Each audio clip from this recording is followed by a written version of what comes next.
زيد اخي عبد اللطيف. انا بالنسبه لي محب بالنسبه للمهم عبد اللطيف العنايه الجمعيه تفهمني نوض اشخاص ذوات اعاقه. حنا بحالنا بحال واحد المجموعه، بحالنا بحال الناس يعني تنحبوا، عندنا هوايه، عندنا تنبغيو حتى حنا نمشيو نسميتو نشوفوا يعني بحال هادشي اللي كنشوفوا دابا هنايا في باركو انتيكو، هادشي ديال المسابقه ديال القنص. يعني انا مشيت انا باش نتفرج، ما قدرتش، ما استطعتش، لان علاش ما قدرتش باش نكمل انني نتفرج في ديك الناس، لان تما ديك المشكل ديال روائح كارهه، مشكل ديال الازبال في ديك الجرف سكومبرو.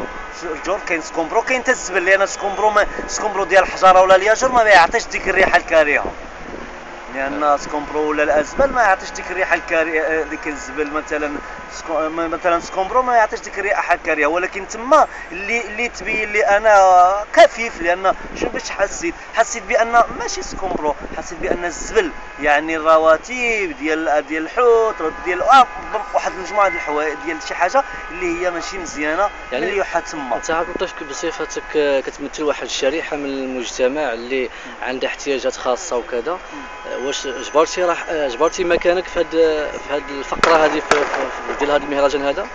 لا، بالنسبه لي في هذا المهرجان انا يعني لا، بصراحه انا يعني انا كنحبذ وكنطلب من الجماعات المحليه ومن الجهات اللي مسؤوله انه هالشيء هذا خصو يتاثر في يعني في واحد المهرجان اللي يكون مهرجان ديال مدينه العرائش، وكتبناه يعني العماله والجماعه. بحال مثلا واحد الوقت انا كنت كنجي كنحضر في واحد الاسبوع اللي الاسم ديالو اسبوع العرائش، منخرطه فيه جميع الجمعيات ديال العرائش ومنخرطه فيه جميع المؤسسات ديال مدينه العرائش، وكان مهرجان اللي كان كيضم الاشخاص في وضعيه اعاقه، كيضم الجمعيات النسائيه بالفن ديالهم،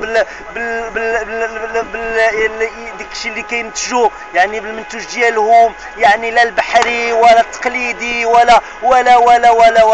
وكانت واحد المدينه بصح في واحد يعني لا بغينا نقولوا زهره، لان ما كناش كنلقاو يعني هذا الشيء ديال الازبال، ما كناش كنلقاو هذا الشيء. بحال دابا مثلا في هذا الكورنيش انا اللي لاحظت هذا الشيء لا يشرفونا حنايا، لان كاينين اجنبيين قطريين وداك الشيء